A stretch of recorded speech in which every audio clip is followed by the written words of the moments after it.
Hello guys, welcome back to my channel, and if you are new, I am Anna Maria and you are watching Miracle Orchids, the place you can learn everything there is to know about growing orchids. So it is raining here in my city for quite a few days, so ever since Roger had that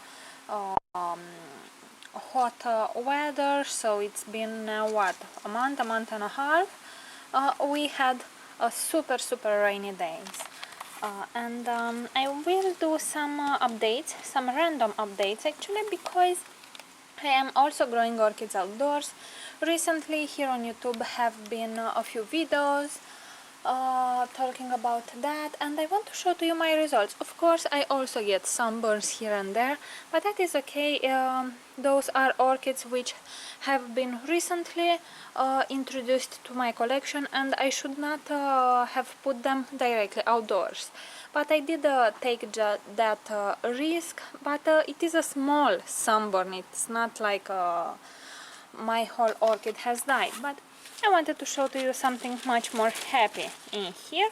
So here we have my Cattleya Wanagara Apple Blossom Pink, and she is already producing new roots from the pseudobulbs that she grew this year. So we have 1, 2, and here is the third pseudobulb. And recently, or actually just now, I have seen that she is starting to produce other new pseudobulbs. So I have one new growth in here, I have a second new growth here. I am waiting for this one, or I think that this new one will also produce a new growth, and maybe this one as well. So I already have 3 almost fully matured pseudobulbs, and for now 2 smaller ones, and we might have a few more. So how would it be if next spring I would have about 5 or even more spikes, because this season I only had 3 spikes with a lot of blooms. So we are going to see that in the near future. And you might wonder why it is so empty, my windowsill outdoors. Well, this is because I am rearranging some stuff. I had some smaller orchids in that side, and I want to put the bigger ones in there and the smaller ones in my front, because those require more care. And also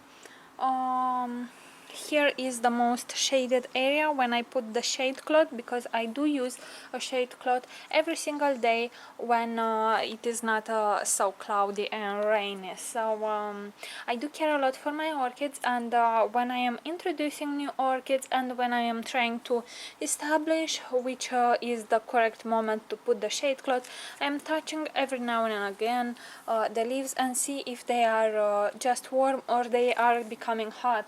If they feel hot to the touch for you, they will start to suffer as well. So you will do this in steps. You will slowly learn which is the point when a sunburn will appear.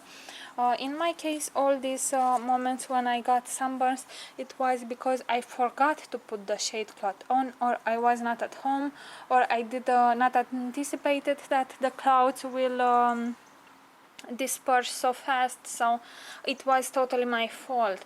But when you are starting to introduce orchids outdoors, especially if you don't have experience with it, I think you should stay at home, and you should do this in a weekend or something, and touch in that morning when you're first putting the orchids outdoors, and see at which hour the leaves start to become hot, and pretty much what is the temperature sorry, what is the temperature outside, and if it's windy, if it's rainy. In time you will learn to take into account all these factors. For now you can see I don't have sunburns, not even on my Iwanagara, which is known for liking less sun than other Cattleyas, and the only ones are newly purchased orchids, or the ones that were not kept in bright light. Indeed, as Danny said, new orchids take a lot more time to adjust, and if you have an orchid which is kept in a very bright location, maybe on your windowsill for about 2 years, that one will take much more light than a new orchid. Also, in my example, I am growing my Cattleyas outdoors in the summertime for the past 3 years now, and they are adjusted to much more light. In here I have a very naughty Cattleya. This is a BLC cornerstone compass. This is a gorgeous pink Cattleya with big blooms, very fragrant, or at least that is how she's supposed to be, because I have her for 4 years and she did not bloom one single time, but she is producing a lot of growths, and every time they are bigger and bigger. I think this is the biggest leaf that she has ever produced for me, and you can see that the last growth, which did had a sheet, but I cut it because it was dry, it was this one. She came with this suitable, and we can see that in here actually the leaf is larger than this one. So what I think that it is that this orchid did not yet reach its full size in which she can bloom, even though she is so large. I have a lot more new growths. I have 1, 2, 3, and she is always producing 3-4 growths at a time, a lot of them per year. Each growth is maturing in maximum 4 months. So yeah, I think she has a deficiency of some sort. If you can see in here, we have some veinings, very light greenish veinings. Maybe in this light you are seeing it better, so I will check that out and see if I can do anything about that. I also wanted to make an update on this gorgeous Brassavola yellow bird. It is almost in full bloom, but 2 of the spikes have already faded, the blooms, or have faded. They are very gorgeous. They are super fragrant during the nighttime. I love these blooms. I love their yellow color, their golden yellow color. I love the spots, and the fragrance is very intense. It fills my entire house during the night, and it has a spicy, kind of sweet floral scent, very beautiful.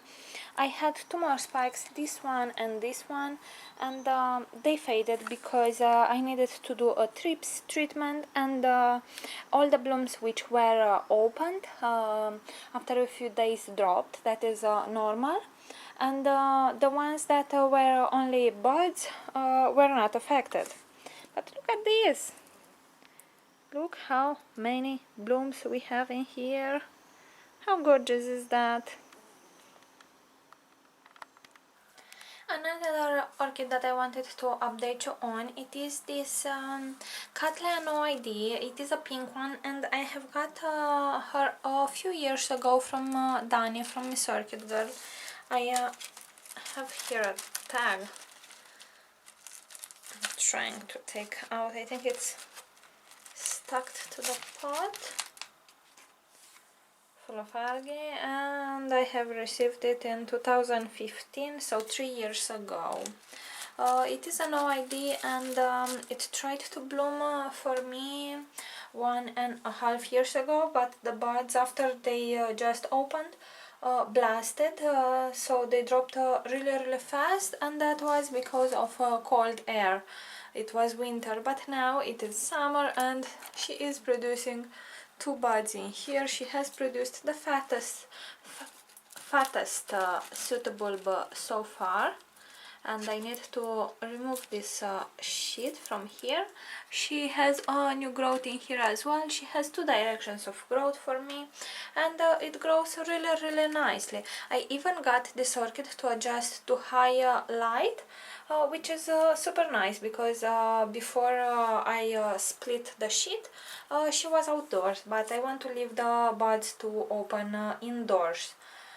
They will grow much better. And here I have my Cattleya germanii. This is an orchid species, and I have two lovely buds and a new growth. Of course, my Phalaenopsis Leodoro is in bloom, smelling gorgeous. Really love her citrusy fragrance. And I know I have sunburned it at the beginning of the season, but look at her new leaf and how huge she is. She really loves this environment, but I am a bit disappointed by the number of blooms she produced. She only produced two blooms, but a huge spike, which is rather disappointing for me. I was hoping for a much shorter spike with more blooms, but that is that. And here I have the LC Coastal Sunrise that I got a few years ago from Rachel.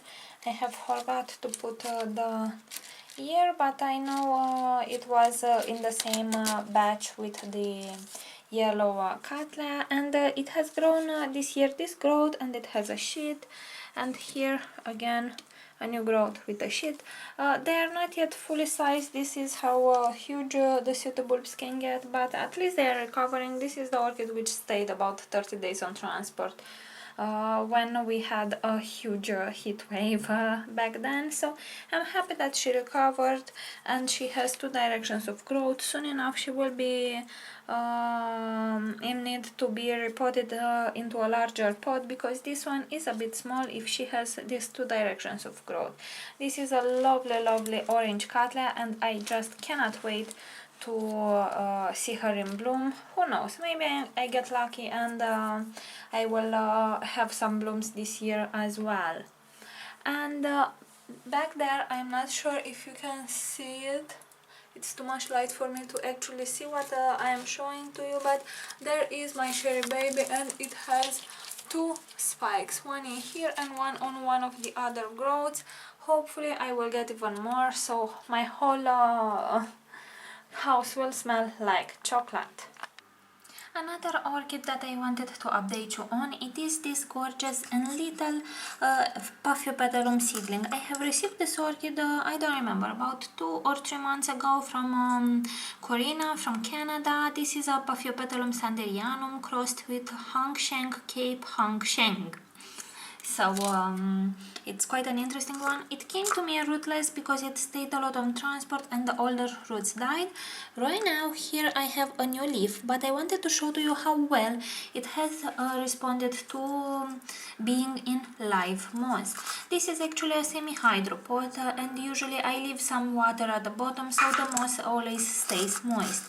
You can see it looks quite nice. I have lots of sprouts. And now I will stop a bit the video so I can safely take the little orchid out and show to you the root system. And here it is. We can see that the orchid did came to me rootless indeed, and these are all new roots. So here I have this little root, which is brand new. It started to grow about 1 month ago, and it did grow a bit. It has a growing root tip, looks really nice. And here I have 2 other new ones. Hope you can see them. And this other one seems a bit stiff, so I did not cut it. I'm not sure if it is alive or not. That is all the orchid came with. So we can see the orchid is well hydrated, it's looking nice, and I'm very happy to see a new leaf. So yeah, Corina, I did manage to save this orchid. Okay, and these are the 2 last orchids that I will show you in this video. This is a Cattleya Orange No ID that I got again from Corina from Canada. It is my fault, it is dehydrated. I forgot to water it. You should not do that in semi-hydro, but look at how huge this new growth is. I did not even knew she is able to grow so high. And she is growing a lovely sheet in here. I am quite surprised, you know. I started this experiment with silicone added as a fertilizer to the orchid, and I do find that new growths do get thicker leaves, and they harden up faster. You know, when a new leaf or a new growth is very fresh, the leaves are a lot lighter in color, and they actually are a lot more fragile, because the leaf is not yet hardened up. That usually happens a few months after the growth is fully mature, but this orchid is not yet fully mature, but her leaves are in already hardened up and in such way. So I really like this effect. Again, on this orchid I can see it too. This is the red noide that I got from Dani, from MissOrchidGirl, and it has this huge sheath which is producing huge amount of sap. I need to shower it a bit because I'm afraid it might rot it, and I have some buds there. Also I have this new growth with again a sheet. Not sure if this new growth will also bloom because it's a lot smaller, but I'm so happy with the evolution. This orchid came to me rootless and only with some back bulbs. I think these 3 and then no, these 4 pseudobulbs, and then it has produced this one, this one, this one, and this one.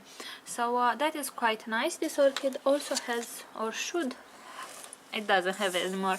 It had a tag. It came again in 2015.